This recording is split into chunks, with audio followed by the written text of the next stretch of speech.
The message arrived between helping customers at her boutique. Evelyn Brooks read it once, then again, while her fingers continued folding silk scarves with practiced ease. "I'm leaving. Moving to Miami with my 20-year-old girlfriend. I've emptied the joint account. Don't make this messy." Her expression didn't change. The only sign something had shifted was a faint tightening around her eyes. "Do you prefer the emerald or the navy?" Evelyn asked calmly, holding 2 scarves up for Mrs. Peterson. "The emerald," the woman said, smiling. Evelyn wrapped it carefully in silver paper, her boutique's signature touch. Her voice didn't shake. Her hands were steady. 12 years of marriage had just ended by text message, and no one in the room could tell. When the door finally closed behind the last customer, Evelyn locked it, leaned against the counter, and let out a slow breath. She didn't cry. She didn't scream. Instead, she smiled, small, controlled, almost amused. Daniel always thought she reacted emotionally. He'd underestimated her again. The signs had been there for months. Late nights that didn't match pay deposits. New passwords. Gym memberships. Clothes that screamed "I'm still young." 3 months earlier, she'd found a receipt for dinner for 2. Expensive, intimate. On a night he claimed he'd been working late. That night, Evelyn opened a new bank account in her name only. A week later, when Daniel suggested combining their finances to simplify things, she agreed cheerfully. What he never noticed was how quietly she moved her real savings elsewhere. The joint account was left with just enough money to look normal. Boring. Her phone buzzed again. "Don't bother begging. Lily and I leave tomorrow." Lily. The receptionist from his office. The girl who laughed too loudly at his jokes at the Christmas party. Young enough to mistake attention for love. Evelyn didn't reply. She called her lawyer instead. "It's time," Evelyn said. Her lawyer didn't ask questions. "I'll file first thing tomorrow." "No rush," Evelyn replied. "Let him think he's won." Another message appeared. "You're not getting any younger. Least you have that little shop." Evelyn laughed softly. That little shop made more money than Daniel ever had. And unlike him, it belonged entirely to her. That evening, she sat alone in the house.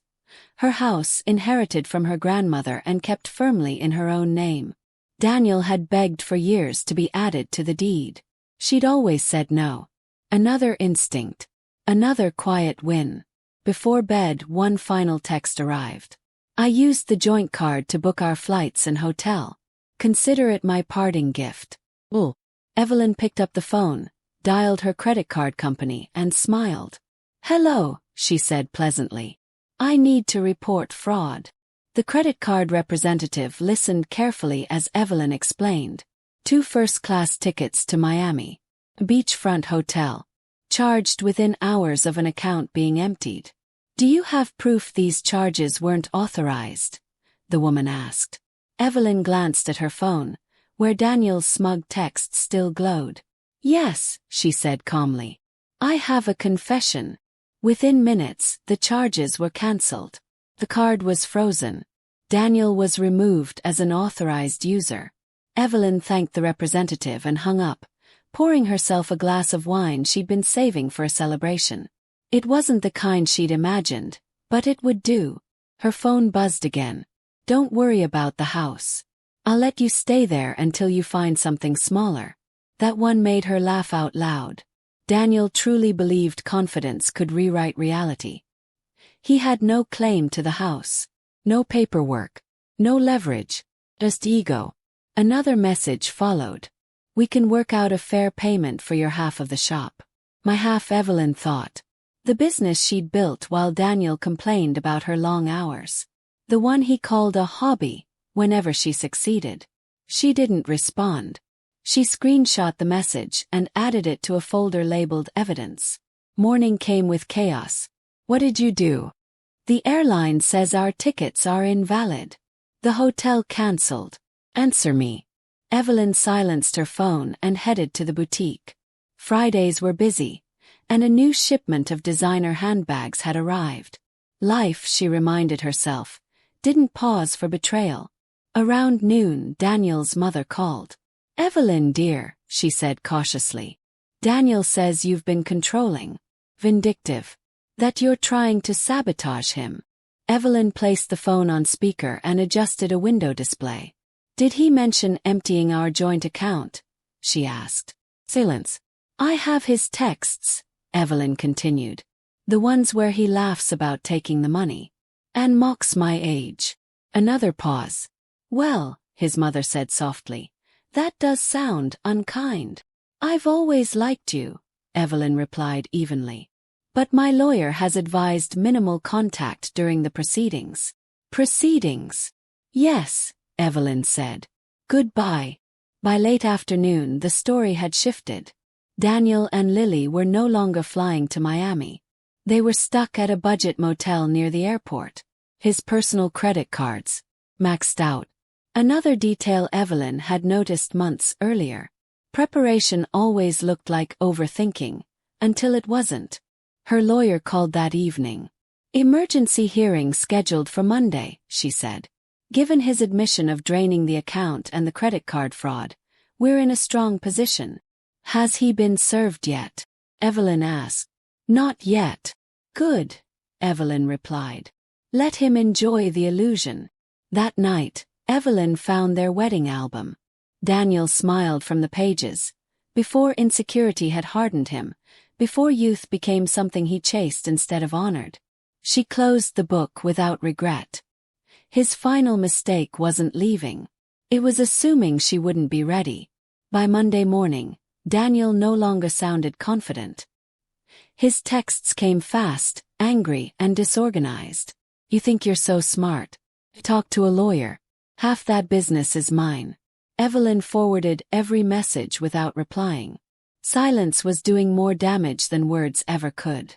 At the courthouse, Daniel arrived dressed for an audience he'd imagined. Tight designer jeans, a blazer that screamed reinvention. Lily waited outside, scrolling nervously on her phone. Under the harsh courthouse lighting, her youth looked less glamorous and more uncertain. Evelyn walked past them without slowing. Heels steady, posture calm. Inside, the hearing unfolded methodically. Her lawyer presented the texts first. The confession, laughter, the premeditation. Daniel's attorney cleared his throat. "My client admits to some rash decisions, but Mrs. Brooks' actions appear calculated." "Calculated," her lawyer replied smoothly. "You mean documented." The judge reviewed the evidence in silence. The deed to the house. The business incorporation papers. Years of cleanly separated finances Daniel had mocked as obsessive. "Mr. Brooks," the judge said finally, "you admit you emptied a joint account and used shared credit cards to fund a trip with your girlfriend?" Daniel shifted. "I was trying to make a clean break."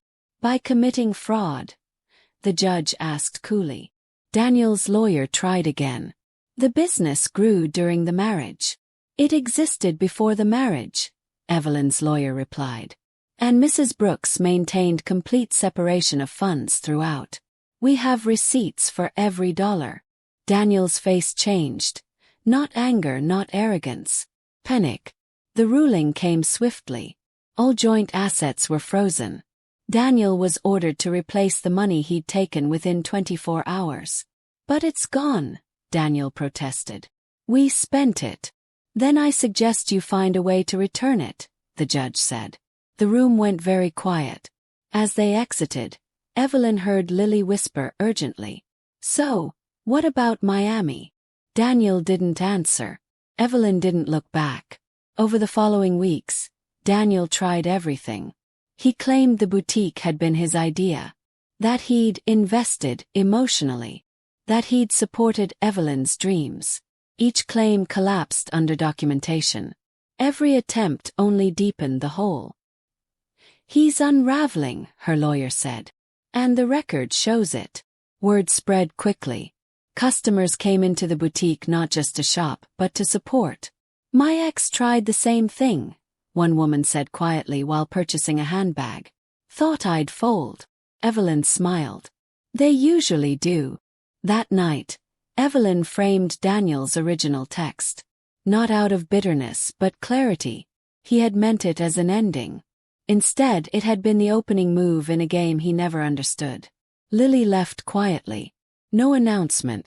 No dramatic goodbye. Just a social media update removed, and a packed suitcase carried down a narrow apartment staircase.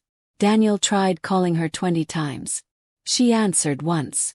"This isn't what you promised," she said. "You said you had it handled." "I do," Daniel insisted. "This is temporary." Silence followed. Temporary, Lily understood, was code for never coming back. With Lily gone, the reality hit harder. Daniel moved back into his childhood bedroom. His mother folded his laundry without looking at him. His father spoke only when necessary. No one defended him anymore. At work, things worsened. Human resources called him in for a conversation. The relationship with a subordinate. Timing. The optics. "It's not personal," the director said. "It's policy." The promotion he'd been expecting went to someone else. Daniel tried spinning it as age discrimination. HR documented the complaint and added it to his file. Meanwhile, the boutique flourished. Evelyn expanded inventory, hired new staff, and launched an online store. Orders came in from states she'd never visited. Local business blogs called her quietly formidable. Daniel's family reached out again. His sister showed up at the boutique one afternoon, eyes downcast. "He lied to us," she admitted. "We believed him." Evelyn nodded. People often believe the loudest voice. His mother called that night, crying. "He keeps blaming everyone else," she said. "Ooh, Lily. His job." Evelyn listened, then gently ended the call. Some lessons couldn't be taught. They had to be lived. Daniel sent one final message. "You didn't have to ruin me." Evelyn read it once, then archived it. She hadn't ruined anything. She'd simply stopped protecting him from consequences. 6 months after the divorce was finalized, Evelyn unlocked the doors to her second boutique location. As the lights flickered on, she caught her reflection in the glass. Not older. Not bitter. Stronger. 6 months turned into a year. Evelyn barely heard Daniel's name anymore, until it surfaced through mutual acquaintances like an old rumor that refused to die. He was on dating apps now. Young at heart, his profile claimed. His photos were outdated. The truth traveled faster than his charm. Women his age weren't interested. Younger women, warned by Lily and office gossip, steered clear. Screenshots have a long memory. Daniel called it bad luck. Everyone else called it reputation. His career stalled. After the HR investigation, his role quietly shrank. Responsibilities reassigned. Invitations stopped coming. When restructuring hit, his position disappeared entirely. Evelyn, meanwhile, was invited to speak at a local business panel. The topic wasn't divorce. It was asset protection. "You weren't paranoid," the moderator said. "You were prepared." Young women approached her afterward, asking questions in hushed tones. "My husband says keeping finances separate means I don't trust him." Evelyn smiled gently. Trust doesn't require vulnerability without protection. Daniel tried again. Another petition. Another claim. Another attempt to rewrite history. The judge dismissed it in minutes and ordered him to pay court costs. His mother called once more, not to defend him. "To thank you," she said quietly, "for showing us the difference between supporting someone and enabling them." Evelyn accepted the gratitude without reopening the door. The boutique chain grew to 4 locations. National features followed. Awards. Recognition. The little shop employed dozens of people now. One afternoon, Lily walked into the original boutique. "I owe you an apology," she said. Evelyn looked up from a display. "No," she replied kindly. "You owed yourself honesty." That evening, Evelyn stood in her office, looking at the framed text on the wall. "Have fun with your little shop." Below it hung her newest award. Some endings don't come with closure. they come with elevation. 2 years after the divorce, Evelyn received an invitation to speak at a women's business conference. The topic wasn't betrayal. It wasn't revenge. It was building something that lasts. During the Q&A, a woman stood and asked the question Evelyn heard most often. My husband says keeping business finances separate means I don't trust him. Am I wrong? Evelyn paused, then answered carefully. My ex-husband said the same thing, she said. Right up until he tried to take what wasn't his. The room went silent. Protection isn't paranoia, Evelyn continued.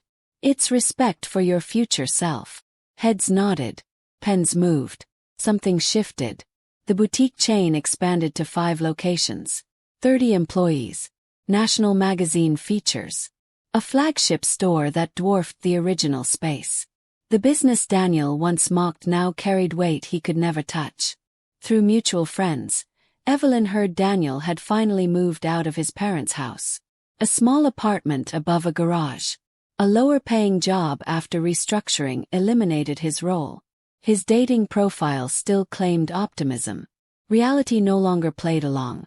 Ironically, Lily became a regular customer at the original boutique. She'd earned her business degree and launched a small consulting firm. You showed me what manipulation looks like, she said once. And what independence feels like. Evelyn accepted the compliment without reclaiming the past. At the 5-year anniversary of the first boutique, Evelyn addressed her staff and customers. What had begun as a little shop was now an empire built on patience, foresight, and refusal to be diminished. Applause filled the space. Daniel's mother attended quietly. I saw him yesterday, she said afterward. Still talking about the life he could have had. Evelyn nodded. Some people confuse loss with theft. Later, while adjusting a display, Evelyn caught her reflection in the window. She didn't see a woman abandoned or replaced. She saw someone refined by fire and sharpened by clarity. Daniel had meant his message to be an ending. Instead, it became the proof Evelyn framed, not as a wound but as a reminder. Sometimes the best revenge isn't getting even. It's getting better and never looking back.